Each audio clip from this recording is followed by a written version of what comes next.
That definitely was not my proudest moment. Welcome back to the channel, guys. This is Plane Killer here.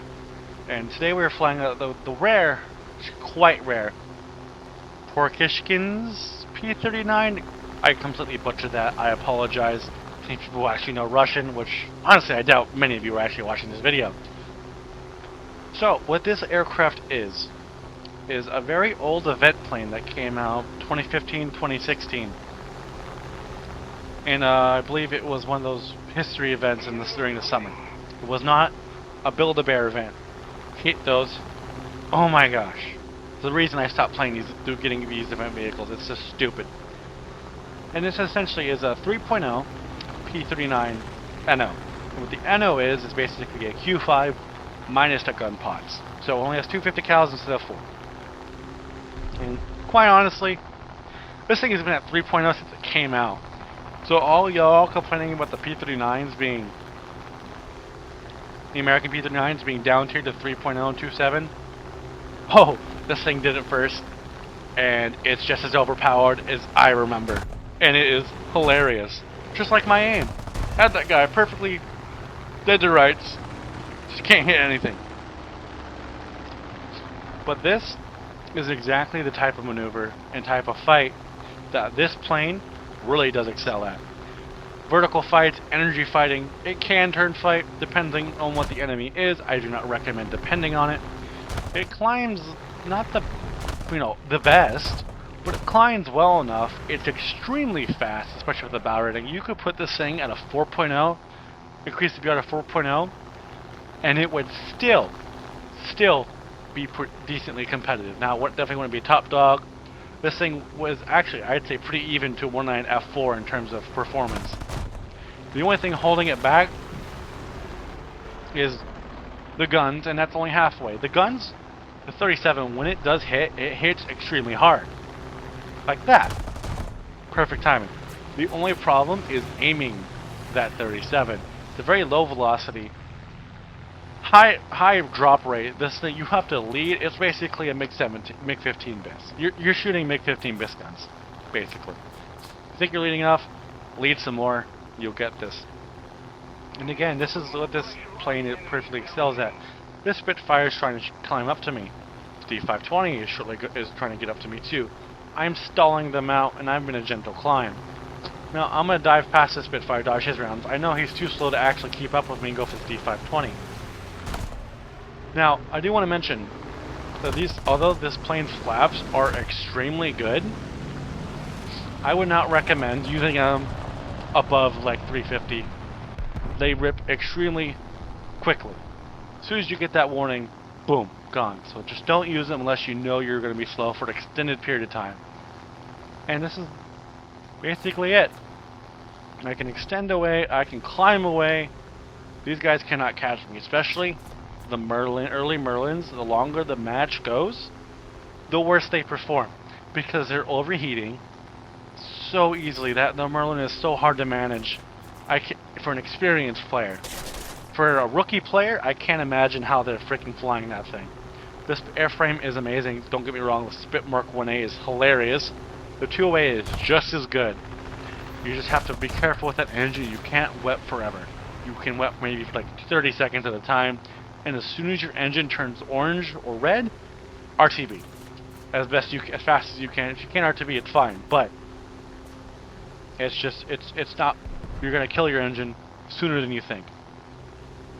So, when I was fighting the Spitfire, I honestly thought that it was a VB Trop, and I am not willing to get tangled up with a VB Trop. The Spitfire 5C is extremely maneuverable. It's fast enough. You can't outdive it. You can't outclimb it. You can outzoom climb it, maybe. You can outclimb it. You can outdive it. You can't outturn it. Once the Spitfires get on your 6 and they're close enough, they will shoot you down. Especially the 5C. Ask me how I know. So, I'm extending away. The Spitfire is currently traveling fast to D520. The D520, I can fight easily. I'm pretty confident I can dogfight that thing pretty easily. Spitfire, not so much. I can handle him by myself, one-on-one. I just have to be a little careful. I do not want to fight the Spitfire and to get third party with the D520. But it looks like the D520 is going off to Narnia and ignoring his ally. So what we're going to do is we're going to set up for, I don't know what the maneuver is called, a hammerhead base, essentially. We're going to set him up. I want that Spitfire to turn to me. He's going to pull a full 180, climb up, try to zoom climb up to me, and he's going to lose all his speed. Because the Spitfire, as well as it turns, especially the early variants, as well as they turn, their energy retention is not the greatest. They lose a lot of speed, especially if they have to sustain the turn. He dives away trying to pick up speed and get away. Poor bastard, he's not getting away. He will never outrun this thing, not in a million years, especially since it's quite late in the match and his engine is probably cooking. So we're going to reel this guy in, and we're going to attempt to shoot him down. Attempt, keyword, because, you know, as you guys know, my aim is not the best. So, you know, trying to coax him to maneuver a little bit with a 50 cal. I don't want to shoot directly behind with a 37, because I want that full broadside. Gives me the best chance at aiming, and we will hit the broadside right about now. I got him. Hey, you know what? I got the Spitfire. I said I'd kill him. I killed him. We're on to the next match. So, you know me. When I have an energy fight, when I'm in an energy fighter, I like to work my way from top guy to bottom guy. This guy was the highest of their team. I went up to him, and he's not paying attention. He's slow. He's stalling out. Way too focused on my friendly bomber, and for some reason he brought bazookas. Boom, 37. It definitely does work, as you just saw. Next two guys, Sakine and the Corsair. Now, I'm not particularly worried right now, especially about the Sakine, but the Sakine can carry two MG151s, and the Sakine may not have a very good airframe or engine, well, a good engine in the slightest. The MG151s are still MG151s. I was going to go for the Sakine. Corsair is holding altitude. I don't want to give my 6 to a diving Corsair. That's just going to be no bueno. So we're going to go for the Corsair, and kaboom! He implodes, and we dive on Sakine. Now, tell me how many 3.0 aircraft have this much high-speed control? Can you name a few? 109s? No. Spitfires? Hell no. Zeros? Hell no. Corsair? Yes. Hellcat? I believe so. But those are all... The Corsair 1A can do it. The Hellcat is 0.7 above this thing. So, high-speed maneuverability, perfectly fine. It pulls 7Gs, which is quite respectable. Although it does kind of hindrance, but it doesn't... all the control surfaces lock up pretty evenly, so you can actually control the plane. And aim it if you need to. Now, this Sakine is not a threat. Once I'm behind him, it's completely over for him. I just had the 0% throttle and wait for him to lose his speed. Because Sakine does have a good airframe. It is a late G model, G6, G10, G14, one of those. And if it has speed, it can actually, you know, maneuver. But because of its engine, it can't keep it up for more than 2 milliseconds. Now, about to merge the Spitfire, I climbed a little bit. I want to go for him, not only because he's, you know, coming at me pretty fast, is he's at altitude and he's kept it when there was guys below him. So it tells me he had some sort of brain activity. And he might know what he's doing, so I'm going to go for him. Now, this maneuver is basically a classic energy trap.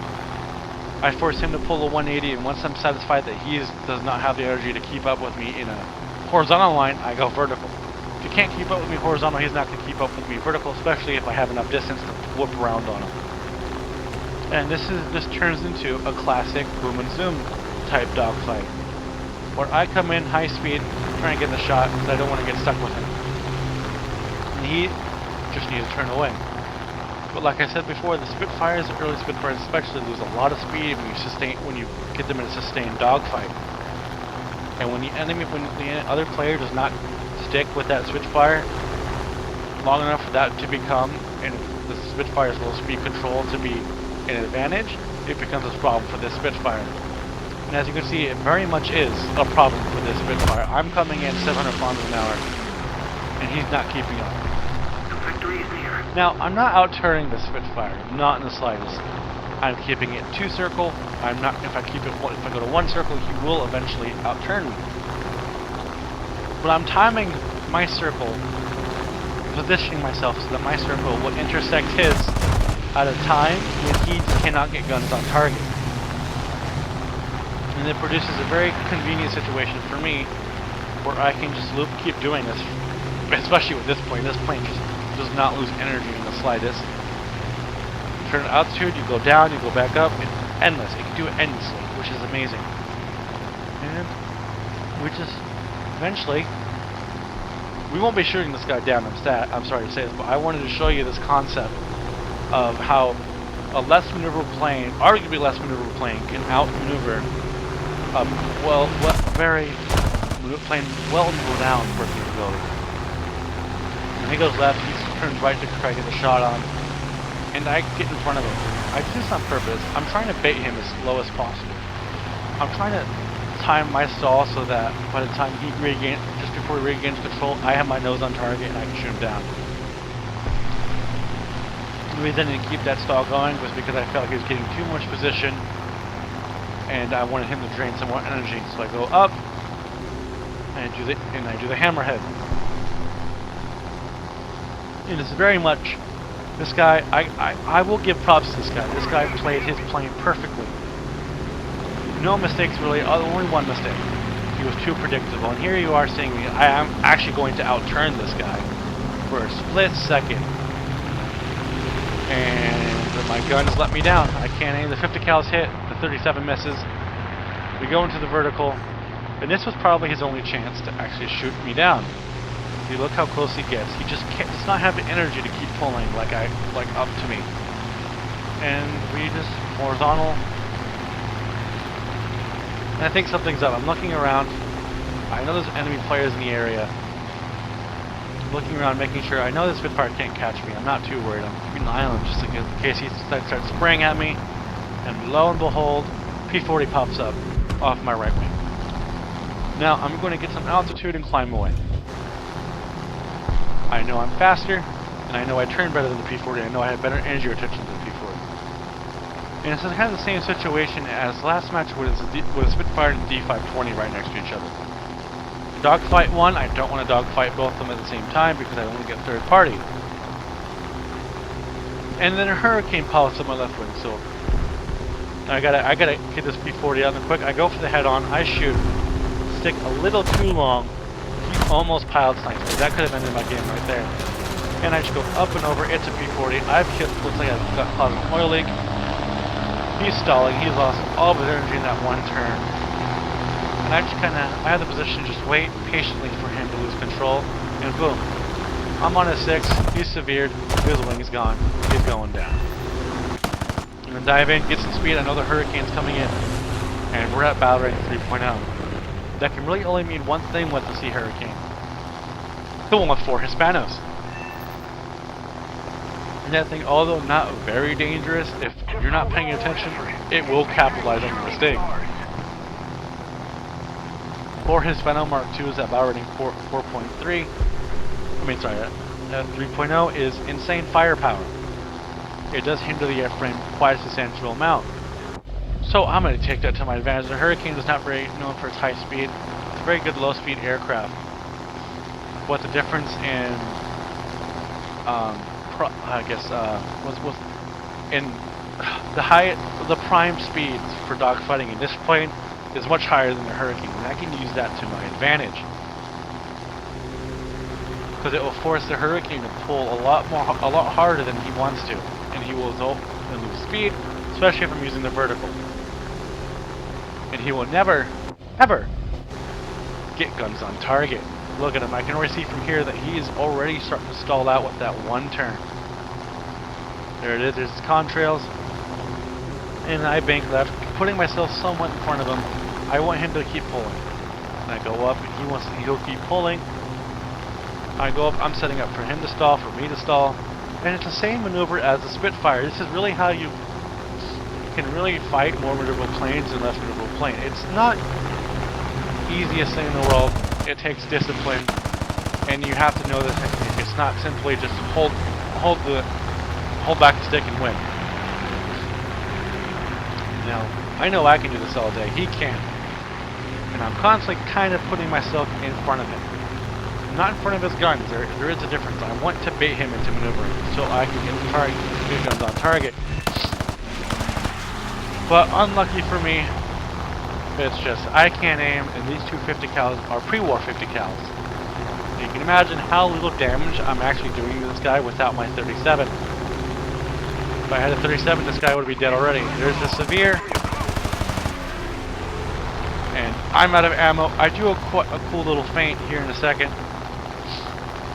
Where essentially, I push into him. Oh, I'm sorry, we're not quite there yet. We're going to try 19 rounds. I've killed people with less rounds.